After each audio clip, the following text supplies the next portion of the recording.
কানতে যাবে, হাজি আজ যদি রোজা না করো তো বিহে কানতে যাবে, বিহের বাড়িতে কি কইবে, বেটি কানতে যাবে।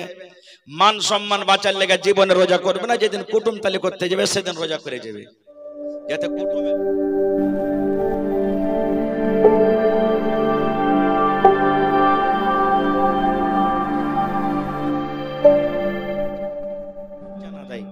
রোজা কবুল হবে। জোরে বলেন হবে, হবে না। তাহলে কার রোজা কবুল হবে? কত জামাইকে দেখবেন রোজার মাসে শ্বশুর বাড়ি চলে গেছে ঢ্যাং ঢ্যাং ঢ্যাং ঢ্যাং করে। কত মা জামাই, মানুষ কহে যে ডাহিনকে জামাই পেয়ারা, ডাহিন সবকে খাবে কিন্তু জামাইকে খাইবে না। মানুষের একটা কাহাওয়াত আছে, নেই? কি করবে? যতই নমাজি পরজি হোক বেটিকে বলবে, জানছে যে যদি না বলি আমার বেটিটাকে নিয়ে যাই মরার বেটা মারবে, তখন বলবে বেটিকে খালে দাগে যায় দাগে দেখ না জামাইটা কিছু রোজা টোজা করছে নাকি, রোজা না করে থাকলে আজাগর সাপটাকে এক থালি ভাত গালা খুলে দিয়ে দে। এ মায়েরা খালারা, রোজা করুক বা না করুক খবরদার ওকে ভাত দিবেন না, খুব ওকে শুকিয়ে শুকিয়ে রাখেন, সন্ধ্যেবেলাতে একবারে খেয়ে দিবেন, কেন রোজা করবে না। খুব আপনি ভাত ফেলে দিবেন, আপনারও গুনাহ হবে, পাপ হবে, এই জন্য এই গুনাহ থেকে বাঁচবেন। তাহলে রোজা কার কবুল হয় আল্লাহর দরবারে? আল্লাহ রাসূল সাল্লাল্লাহু আলাইহি ওয়াসাল্লাম বলেছেন, মান সামা রমাযানা ঈমানাও ওয়া ইহতিসাবা। আল্লাহ রাসূল বলেছেন, যে রোজা রাখলো ঈমানের সাথে, আল্লাহ রোজা ফরজ করেছেন রোজা রাখতে হবে, ঈমানের সাথে বিশ্বাসের সাথে রোজা রাখলেন, ওয়া ইহতিসাবা এবং নেকি মনে করে রোজা রাখলে, আল্লাহ রোজা ফরজ করেছেন রোজা রাখলে নেকি হবে, ছেড়ে দিলে গুনাহ হয়ে যাবে। আল্লাহ রাসূল বলেছেন, উম্মত গফিরা লাহু মা তাকাদ্দামা মিন যামবিহি। এরকম রোজাদারের জীবনের যত গুনাহ আছে, এরকম রোজাদারের জীবনের যত ছোট ছোট আগেকার গুনাহ আছে, সাগিরা গুনাহ আছে, আল্লাহ রাব্বুল আলামিন সমস্ত গুনাহকে তার maaf করে দেয়। সুবহানাল্লাহ। যে রোজা রাখলো ঈমান ওয়া ইহতিসাব, ইয়াকিন এবং নেকির নিয়াতে, সওয়াবের নিয়াতে, রাসূল বলেছেন তার জীবনের যত ছোট ছোট গুনাহ আছে সমস্ত গুনাহকে আল্লাহ তাবারক ওয়া তাআলা maaf করে দেন। ওরে সুবহানাল্লাহ, কত বড় নেকি জি ভাই, কত বড় নেকি। কিন্তু হাই কপাল পোড়া মুসলমান, আমরা কিন্তু রোজা রাখি না। বলবেন হাজি মাওলানা তারাবি যে পড়েছি কষ্ট করে, তারাবি পড়ে কিনে কি আছে? আমার কথা নাই, আমার যোগ্য যোগ্য উলামা বসে আছেন, জিজ্ঞাসা করেন। আল্লাহ রাসূল বলেছেন, মান কামা রমাযানা ঈমানাও ওয়া ইহতিসাবান গফিরা লাহু মা তাকাদ্দামা মিন যামবিহি। নবী আমার বলেছেন, যে তারাবির নামাজ পড়লো, যে রাতের বেলাতে কিয়াম করলো ঈমানের সাথে নেকি মনে কইরা, তার জীবনের যত ছোট ছোট আগেকার গুনাহ আছে আল্লাহ রাব্বুল আমিন কিয়াম করার কারণে, তারাবির নামাজ পড়ার কারণে আল্লাহ রাব্বুল আমিন তার জীবনের ছোট গুনাহকে আল্লাহ maaf করে দেয়। সুবহানাল্লাহ। আজকে আমরা তারাবির নামাজের আহমিয়ত দিনে, তারাবির নামাজের ভ্যালু দিনে, এই রমজান মাসে যেটা আমরা এশারের নামাজের পর পড়ি এটা হলো তারাবি, রোজার মাসের জন্য। আর এটাই নামাজ নিয়ম কানুন, এটাই অন্য মাসের নাম হলো কি তাহাজ্জুদ, যেটা 12-1টার পর পড়ে নামাজ ওইটাই। আর একটা কথা বলে দিই, আপনার শরীর খারাপ, মাথায় লাগছে, জ্বর হয়ে গেছে, শুধু এশারের নামাজ পড়লেন, আপনি তারাবি পড়তে পারলেন না, শরীরটা আপনার খারাপ, ওই ভাইয়েরাকে মায়েরাকে বলবো আফসোস হয়েছে, তারাবি ছুটে গেল রে। আপনি কি করবেন? রাইতে চলে যান, 1-2 ঘন্টা 3 ঘন্টা 4 ঘন্টা আরাম করেন, ফজরের আজানের আগে আগে আপনি একাই একাই, বাড়িতে তো বাড়িতে, মসজিদে তো মসজিদে, আপনি 2 রাকাত করে 8 রাকাত আপনি পুরা করে দিবেন। আল্লাহ তাবারক ওয়া তাআলা ওইটা আপনার কবুল করবেন, ওটাও আপনার তারাবির নামাজ পড়া হয়ে গেল, রাতের কিয়াম হয়ে গেল, ওটাও আপনার। এই জন্য খালি জামাতি পড়তে হবে তা নয়, আপনি কোনোভাবে জামাত ছুটে গেল পড়িতে পেলেন না, আপনি একাই একাই পরে পড়ে নেবেন, আপনার পড়া হয়ে যাবে, ওটাও আপনার পড়া হয়ে গেল। এই জন্য কোশিশ করবেন যে আমি তারাবির নামাজটাকে পড়বো, ফরজ নাই, সুন্নাত আমল, কিন্তু নেকি খুব বেশি, এই জন্য এই আমলটাকে ভাই জীবনে ছাড়বেন না। খুব আরেকটা মাসআলার কথা শুনেলেন, আল্লাহ রাসূল সাল্লাল্লাহু আলাইহি ওয়াসাল্লাম বলেছেন, হে রোজাদারেরা তোমরা শোনো, যখন তুমি ইফতার করবে তখন বিসমিল্লাহ বলে তুমি ইফতার করবে। কি বলে? ভালো করে শিখেলেন, কি বলে ইফতার করবেন? বিসমিল্লাহ বলে ইফতার করতে হবে। আর আগে আমরা ইফতার করতাম, কি পড়তাম? আল্লাহুম্মা লাকা সুমতু ওয়ালা রিজকিকা আফতার, তো এটা সহিহ হাদিস লাই, এটার পর আমল করতে হবে না কো। রাসূলের হাদিস বিসমিল্লাহ পড়ে আপনাকে ইফতার করতে হবে। মেলাই রকম ভ্যারাইটি ইফতারিতে হয়েছে, সস হয়েছে, খাজর হয়েছে, সেব হয়েছে, আঙ্গুর হয়েছে, তরমুজ হয়েছে, ঘুগনি, মুড়ি, কচুরি, মেলাই রকম হয়েছে, হয় কি হয় না? কিন্তু নবী আমার বলেছেন, হে আমার উম্মতরা তোমরা শোনো, তুমি প্রথমে বিসমিল্লাহ বলে খাজুর দিয়ে তুমি ইফতার করবে। কি দিয়ে? কি দিয়ে ইফতার করবে? খাজুর দিয়ে। খাজুর খাবেন, বিসমিল্লাহ বলে মুখে একটা খাজুর দিয়ে দিলেন। এই মায়েরা ভালো করে ধ্যান দিয়ে শুনবেন, বিসমিল্লাহ বলে খাজুর দিয়ে ইফতার করতে গেলে আপনার নেকিটা বেশি হয়ে গেল।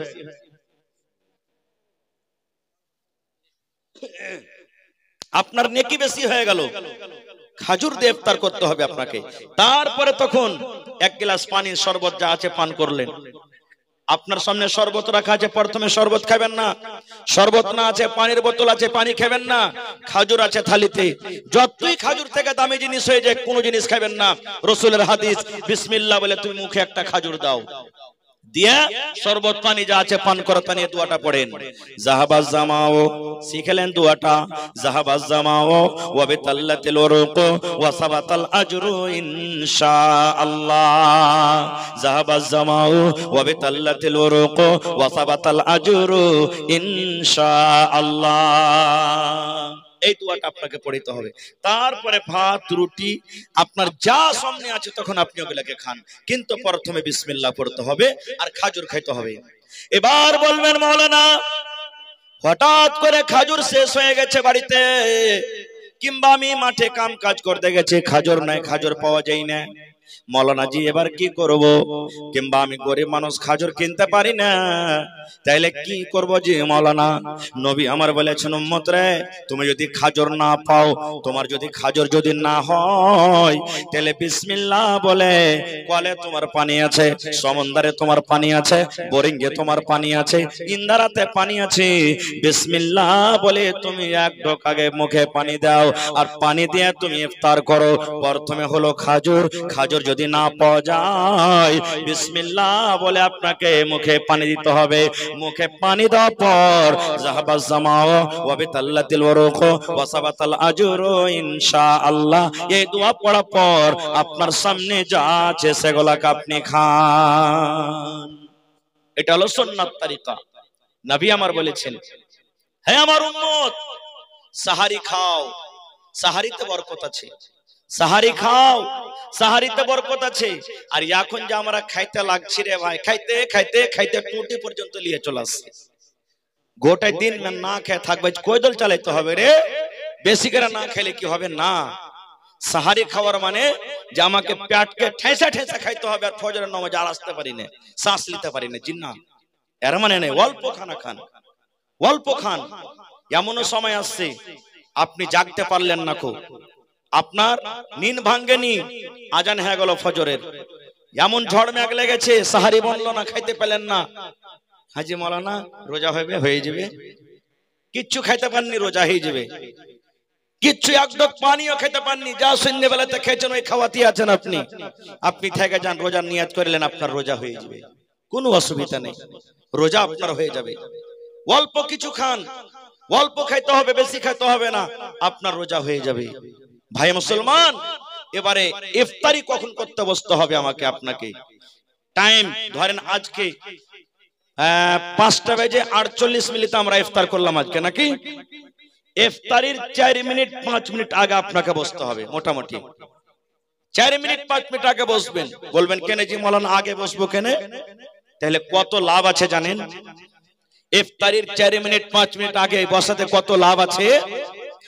আপনি যে আল্লাহর দরবারে দোয়া করবেন, দোয়া কবুল হওয়ার কয়েকটা সময় আছে। কি কি? আল্লাহ রাসূলুল্লাহ সাল্লাল্লাহু আলাইহি ওয়াসাল্লাম বলেছেন, ঝমঝম ঝমঝম ঝমঝম করে যখন মেঘ হয়, আল্লাহর দরবারে দোয়া করেন, আল্লাহ রাব্বুল আলামিন আপনার দোয়া কবুল করবেন। এই যে মাসে একটা রাত আছে, যে রাতের নাম লাইলাতুল কাদার, শাবে কাদার যাকে আমরা বলি, সেই রাতে আল্লাহর দরবারে দোয়া করলে আল্লাহ আপনার দোয়া কবুল করবেন। জুম্মার দিনে একটা এমন টাইম আছে, সময় আছে, আল্লাহর দরবারে দোয়া করতে গেলে আল্লাহ রাব্বুল আলামিন কবুল করবেন। এরকম করে করে দোয়া কবুল হওয়ার সময় আছে। আল্লাহ রাসূল বলেছেন, উম্মত যখন তুমি ইফতার করবে, ইফতারের 2 মিনিট 3 মিনিট 5 মিনিট আগে তুমি ইফতারের থালা নিয়ে বসে যাও আর আল্লাহর দরবারে দোয়া করো। আল্লাহ রাব্বুল আমিন ওই টাইমে ওই সময়তে আপনার দোয়া কবুল করবেন। এবং আল্লাহ রাব্বুল আমিন কত খুশি হয়, সে সময়তে কত খুশি হয়। ওরে সুবহানাল্লাহ, ইফতারির থালা আপনার সময়তে সামনে আছে, বিভিন্ন রকমের খাবার লাগা আছে, টাইম হয়নি এখনো 3 মিনিট 4 মিনিট টাইম আছে। বারবার থালির দিকে দেখছেন আর বারবার ঘড়ির দিকে দেখছেন, বারবার থালির দিকে দেখছেন, বারবার ঘড়ির দিকে দেখছেন।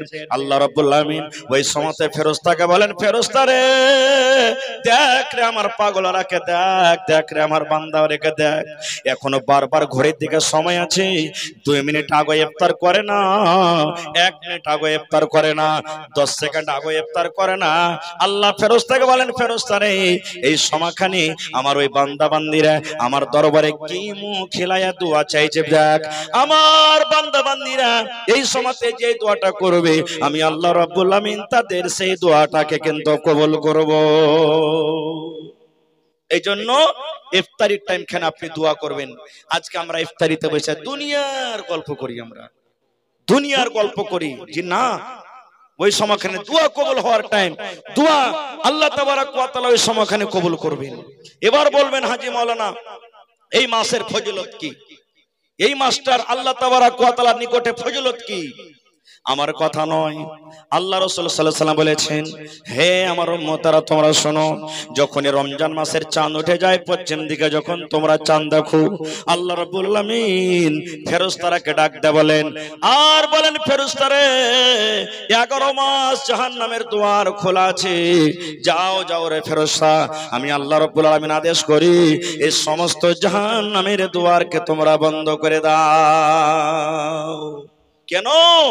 যেন এই রহমতের মাসে আমার রহমতের দুয়ার খোলা না থাকে, সমস্ত জান্নাতের দুয়ার জাহান্নামের দুয়ারকে বন্ধ করে দেওয়া হয়। এবং আল্লাহ রাব্বুল আমিন ফেরেশতাকে ডাক দিয়ে বলেন, ফেরেশতারে আমার ইমানদার বান্দা বান্দিরা রোজা রাখবে, এটা হলো আমার রহমতের মাস, এটা হলো আমার দয়ার মাস। এই ফেরেশতা যা যা তোরা যা আর সমস্ত জান্নাতের দুয়ারকে তোরা খুলে দে। সমস্ত জান্নাতের দুয়ারকে খুলে দেওয়া হয়। 3 নম্বর নবী বলেছেন, হে আমার উম্মত তোমরা শোনো রে, ইবলিস শয়তান, খাবিস জিন, খাবিস শয়তান, আল্লাহ রাব্বুল আমিন ফেরেশতাকে বলেন, যা যত বদমাশ শয়তান আছে, বদমাশ জিন আছে, মোটা মোটা জিঞ্জির দিয়ে তোমরা সুন্দর করে তাকে বেঁধে দাও। জিঞ্জির দিয়ে খাবিস জিন এবং শয়তানকে বেঁধে দেওয়া হয়। এখানে কিন্তু একটা প্রশ্ন জাগে, কি হাজী মাওলানা, জিনকে 24 দিন এবং শয়তানকে যখন জিঞ্জির দিয়ে বাঁধা হয়, যে লোকেরা রোজা রাখে না এরাকে ফের কে বহাকেছে? প্রশ্ন জাগে কি জাগে না? যেই লোকেরা রোজা রাখে না, ও শয়তান তো বাঁধা আছে, তেরাকে কে ভাঙটাইলে যে রোজা করিস না? একটা উদাহরণ দিচ্ছি আপনাকে। এক ডোল পানি আছে আপনার সামনে, আর ওই পানিতে আপনি ডোল ভরা পানি, এরকম ভাবে যদি আপনি লোক দিয়ে পানিটাকে ঘোরান, পানি ঘুরবে না ঘুরবে না ভাই? জোরে বলেন, পানিটা ঘুরবে না ঘুরবে না? ঘুরবে। 1 মিনিট 2 মিনিট ঘুরাইতে ঘুরাইতে ঘুরাইতে ঘুরাইতে পট করে আপনি হাতটাকে টেনে নিলেন, আপনার হাতটা টানার সাথে সাথে পানি ঘোরা বন্ধ হবে না ঘুরতে থাকবে? কথা বলেন, ঘুরবে না ঘুরবে না? ঠিক যেই লোকেরা এই রমজান মাসে রোজা রাখে না, 11 মাস এমন পাপ করেছে, গুনাহ করেছে, যে ওয়ার বিরিক এখন এসে ফেলে দিচ্ছে রোজার মাসে। ও বিরিক ফেলে দিচ্ছে, ও থামতে পারে না, এই মাস হয়েছে ও পাপটা করতে শুরু করে দিচ্ছে, এত পাপ করে রেখেছে। এই জন্য তো আল্লাহ তাআলা করনে বলছেন ওই লোকটার জন্য কি, ইয়া আইয়ুহাল্লাযীনা আমানু কুতিবা আলাইকুমুস সিয়াম কামা কুতিবা আলাল্লাযীনা মিন ক্বাবলিকুম। আল্লাহ রাব্বুল আলামিন সমস্ত ঈমানদার বান্দা-বান্দীদেরকে ডাকতে বলছেন। এই ঈমানদার বান্দা-বান্দী আল্লাহর কাছে কত পিয়ারা। বেঈমান, ধোঁকাবাজ, দাগাবাজকে আল্লাহ ডাকতে বলেন না, আল্লাহ ঈমানদার বান্দা-বান্দীকে ডাকতে বলছেন। হে আমার ঈমানদার বান্দা-বান্দী, আমি আল্লাহ রাব্বুল আলামিন তোমাদের প্রতি রোজাকে ফরজ করেছি, যেমন ফরজ তোমাদের আগে নবীদের পরে ছিল। কেন আমি আল্লাহ রোজাটাকে ফরজ করলাম, কেন আমি আল্লাহ রোজা দিলাম? লাআল্লাকুম তাত্তাকুন, যেন তোমরা এক মাস রোজা রেখে, তোমরা এক মাস তারাবি পড়ে, এক মাস জিকির আজকার করে, এক মাস তেলাওয়াত করে তোমরা যেন মুত্তাকি পরহেজগার হইতে পারো। এক মাস রোজা রেখে, নামাজ পড়ে, জিকির আজকার করে যেন তোমরা মুত্তাকি পরহেজগার ভালো মানুষ হতে পারো। তুমি 11 মাস গুনাহ করেছো, যেন রোজা রেখে তুমি গুনাহ থেকে বাঁচতে পারো। 11 মাস মদ পান করেছো, রোজা রেখে যেন তুমি মদ ছাড়তে পারো। 11 মাস জুয়া খেলেছো, রোজা রেখে যেন তুমি জুয়া ছাড়তে পারো। 11 মাস তুমি হারামি লিপ্ত থেকেছো, রোজা রেখে যেন তুমি এক মাস সেই রোজা রেখে হারামি কাজ থেকে তুমি বাঁচতে পারো, যেন তুমি মুত্তাকি পরহেজগার হইতে পারো। এই জন্য আমি আল্লাহ তাবারাক ওয়া তাআলা তোমাদেরকে রোজা দান করেছি, এই জন্য আমি আল্লাহ তাআলা তোমাদেরকে রোজা দিয়েছি, এই জন্য আল্লাহ তাবারাক ওয়া তাআলা রোজাটাকে ফরজ করেছেন।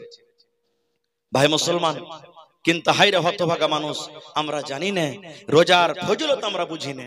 আর একটু আগে চলেন, রোজাদারের জন্য স্পেশাল গেট আল্লাহ তাবারাক ওয়া তাআলা কিয়ামতের দিন রেখেছেন, স্পেশাল শুধু রোজাদারের জন্য।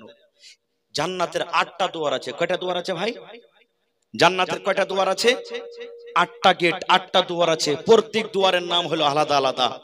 এটা হলো বাবুল সাদকা, এটা হলো বাবুল হজ, এটা হলো বাবুল সালাহ, এটা হলো বাবুল জিহাদ। এরকম করে করে 8টা দরজা আছে। আল্লাহ রাসূল বলেছেন একটা দরজার নাম হলো আর রায়্যান, একটা জান্নাতের দরজার নাম হলো কি? রায়্যান। কিয়ামতের দিন আল্লাহ তাআলা ডাক দেবেন, আইনা সাইমুন, আইনা সাইমুন, আইনা সাইমুন। হে রোজাদার, তোমরা কোথায় আছো রে? রোজাদার তোমরা কোথায় আছো? তোমরা এসো। আইনা সাইমুন, রোজাদার তোমরা কোথায় আছো? যেমন আপনার বাড়িতে বিয়া শাদী লাগে, যত বরযাত্রী কুটুম এসেছে, ডাক দেয়া দিয়ে আপনি খাওয়ান। এ ভাই চলেন, যারা না খেয়েছেন খাইলেন, ডাক দেয়া খাওয়ান। ভাইরে যারা না খেয়েছেন খাইয়েন। স্পেশাল আল্লাহ রাব্বুল আমিন কিয়ামতের দিন রোজাদারকে ডাক দেবেন, আইনা সাইমুন, রোজাদার তোমরা কোথায় আছো রে? হে রোজাদার কোথায় আছো? শুধু বাবলা বন্যা মানুষকে ডাকবে না, কাঠিয়ার ডিস্ট্রিক্টের মানুষকে ডাকবে না, পূর্ণিয়া জেলার মানুষকে ডাকবে না, আরারিয়ার মানুষকে ডাকবে না। গোটা পৃথিবীর মধ্যে যত লোক রোজা রেখেছেন সমস্ত রোজাদারকে আল্লাহ ডাক দেবেন, আইনা সাইমুন, হে রোজাদার তোমরা কোথায় আছো রে? সমস্ত রোজাদার এক জায়গাতে জড়ো হয়ে যাবে। আল্লাহ তাআলা তারাকে বলবেন, হে রে আমার বান্দা বান্দি, এই জান্নাতের রায়্যান তোমাদের জন্য খাস আছে, স্পেশাল আছে। তোমরা ঢুকে যাও, তোমরা ঢুকে যাও, চলে যাও জান্নাতের ভিতরে চলে যাও। ওই জান্নাতের রায়্যান দিয়ে ওরা সব রোজাদাররা জান্নাতের ভিতরে চলে যাবে। এবার যখন সমস্ত রোজাদার জান্নাতে ঢুকে যাবে, আল্লাহ রাব্বুল আলামিন সেই দরজাকে বন্ধ করে দিবেন, একটাও রোজাদার সেই দরজা দিয়ে ঢুকবে না। ওরে সুবহানাল্লাহ! এত আল্লাহ তাবারাক ওয়া তাআলা রোজাদের ফজিলত দিয়েছে। এবং যারা রোজা না রাখে, তারকে একটা তো হাদিস শুনলাম যে নবীর বদদুয়া তারা পাবেন, আর একটা হাদিস শুনেন তারা কি শাস্তি পাবেন কিয়ামতের দিন। নবীজি একদিন বলছেন সাহাবীদেরকে, তোমরা কে স্বপ্ন দেখেছো? আমাকে স্বপ্ন তোমরা বয়ান করো। যে সাহাবী স্বপ্ন দেখতেন নবীর সামনে স্বপ্ন বয়ান করতেন, আর যদি কেউ না দেখে থাকতেন তখন নবী বলছেন, আজকে আমি স্বপ্ন দেখেছি, তোমরা শোনো। নবীজি একদিন ফজর নামাজের পর সাহাবীদেরকে বলছেন, হাগো আজ রাত্রে তোমরা কেউ স্বপ্ন দেখেছো? সাহাবীরা বললেন, না হুজুর, আমরা আজকে স্বপ্ন দেখিনি। নবীজি বললেন, আমি স্বপ্ন দেখেছি, আমার স্বপ্ন তোমরা শোনো। কি বলছেন? আমি বিছানায় শুইতে আছি, আর দুটা লোক আমার কাছে এলো, দুটা মানুষ আমার কাছে এলো, আর আসার পর আমাকে বলছেন, হে নবী উঠেন, বিছান থেকে উঠেন। আমি বিছান থেকে উঠলাম, আমাকে বললেন, চলেন আমাদের সাথে। হাঁটতে হাঁটতে হাঁটতে একটা খুব বড় ধরনের পাহাড়, পাহাড় উঁচা হয় না নিচা হয়? আপনারা দেখতে পাচ্ছেন এখান থেকে পাহাড় আমি দেখলাম সন্ধ্যাবেলাতে। পাহাড়ে উঠতে গেলে কষ্ট হয়। সেই দুটা লোক বলছেন নবীকে, উঠেন, একবারে উঁচাতে চলেন পাহাড়ের উপরে। নবী বলছেন, আমি পারবো না যেতে। ওই দুটা লোক বলছেন, আমাদের দু কান্ধাতে ঘাড়ে আপনি হাত দেন। হাত দিলেন, হাঁটতে লাগলেন। হাঁটতে হাঁটতে হাঁটতে যখন উঁচার দিকে চলে গেছেন, একটা এমন চিৎকার আর হো হাল্লা আসছে, আজীব ও গরীব চিৎকার হো হাল্লা, মনে হয় কি হয়ে গেছে এরকম আওয়াজ আসছে। আওয়াজটা শোনা পর তখন নবীজি বলছেন ওই দুটা লোককে, হে আল্লাহর বান্দারা, মান হাওয়ালাইন নাস, এই লোকগুলা কারা যারা চিৎকার করছে, চিল্লেছে, লোকগুলা কে, কেমন আওয়াজ আসছে? তখন দুটা লোক বলছেন, নবী গো, এরা হলো জাহান্নামী বাসী। এরা হলো কে? জাহান্নামে পড়ে আছি, জাহান্নামে পড়ে পড়ে কাঁদছি, মা মরে গেলাম, আল্লাহ বাঁচাও, মরে গেলাম, বাঁচাও আল্লাহ, আর জাহান্নামের শাস্তি আমরা সহ্য করতে পারি না, এই করে করে চিৎকার করছে নবী গো। এরা হলো জাহান্নামের আগুনে পড়ে পড়ে কাঁদছে। এবার ওই দুটা লোক